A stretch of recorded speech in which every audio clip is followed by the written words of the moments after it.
बच्चों में अकूत संभावनाएं होती हैं, वो कुछ भी कर सकते हैं। आज वैसा ही एक उदाहरण है अश्मीत।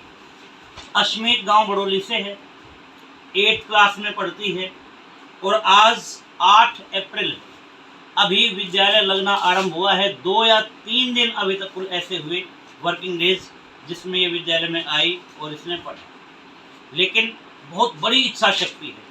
और अश्मीत ने मात्र इन 8 दिनों में, हो सकता है थोड़ा पहले से भी इसने कार्य आरंभ किया हो, लेकिन 9th क्लास के साइंस को 2/3 रूप से इसने कंप्लीटली अपना क्लियर कर लिया। और 10 चैप्टर 15 में से 10 चैप्टर अश्मीत अच्छे तरीके से उनको पढ़ चुकी है, दूसरों के सामने एक्सप्लेन कर सकती है, चौक लेकर क्लास में पढ़ा सकती है।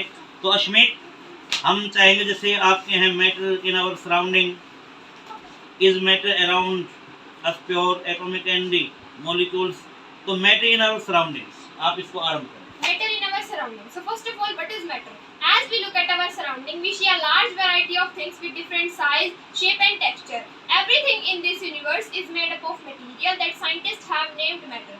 The air we breathe, the food we eat, stars, clouds, stones, plants and animals. Even a small drop of water and a particle of sand is matter. Then state of matter. There are 3 states of matter: the solid state, the liquid state and the gaseous state. First is solid state. The particle of solid state are very tightly packed with each other and the particle of liquid state are loosely packed with each other and the particle of gaseous state are freely moved. हम बीच में रोकना चाहेंगे।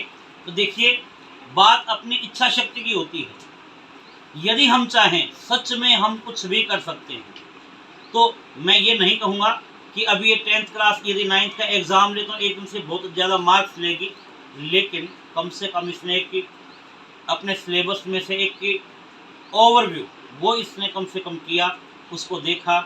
और इस week में अश्मीत का कहना है कि मंडे तक हो जाएगी कंप्लीट। मंडे तक इसकी साइंस कंप्लीट हो जाएगी। ये वास्तव में इच्छा शक्ति की बात होती है। यदि बच्चे करना चाहें तो कुछ भी कर सकते हैं। तो चलो बेटे, क्या है ये चैप्टर आपका? The fundamental unit of life. आप The fundamental unit of life. The fundamental unit of our life is cell. Then what are these living organisms made up of? These living organisms made up of cell. Cell is when many cells combine they make a tissue. When group of tissue they make an organ. When many organs combine अच्छा, they make एक an छोटा organ. सा आप ये और बताओ, जो आपने 9th क्लास की पूरी 8th की साइंस की थी, अब भी उसको एक्सप्लेन कर सकते हो? Yes sir. कोई प्रॉब्लम तो नहीं? No sir. ऐसा तो नहीं कि आगे दौड़ पीछे छोड़, नहीं sir. ऐसा नहीं है। तो चलो, coal and petroleum.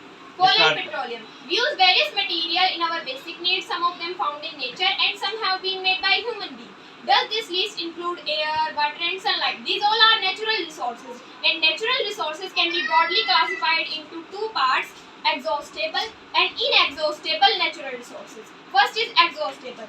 These are limited in nature and finished by the human activities is called exhaustible. For example, coal, petroleum and natural gas. Okay बेटे, अब ये जो कम्बशन एंड फ्लेम, आप इसको स्टार्ट करो। Combustion and flame. So first of all, what is combustion? A chemical process in which a substance reacts with oxygen and produce heat energy is called combustion. अच्छा, अब एक छोटी सी बात बताओ, आपने किसी टीचर ने आप किसमें भी हेल्प की है कोई? No sir. आपने खुद घर पर पढ़ के किया है? Yes sir. चलो, बड़ी अच्छी बात है। अब आपको अच्छा लगता है ये सब, Yes sir. या कहीं कोई प्रेशर है? No sir. नहीं। देखिए, मैं अपने सभी दर्शकों को यहाँ पर अश्मीत को दिखाने का भी एक ही उद्देश्य है, हम अपने बच्चों पर ट्रस्ट करें, उनको शाबाशी दें, उनकी छोटी छोटी अचीवमेंट्स को हम एप्रिशिएट करें। यदि हम ऐसा करेंगे तो बच्चे डबल ऊर्जा के साथ कार्य करेंगे। जो इसने अभी तक बोला या जो चैप्टर्स एक्सप्लेन किए, हो सकता है अभी उसमें बहुत खामियां, इसको में बहुत ज़्यादा सुधार करने की आवश्यकता भी इसमें होगी।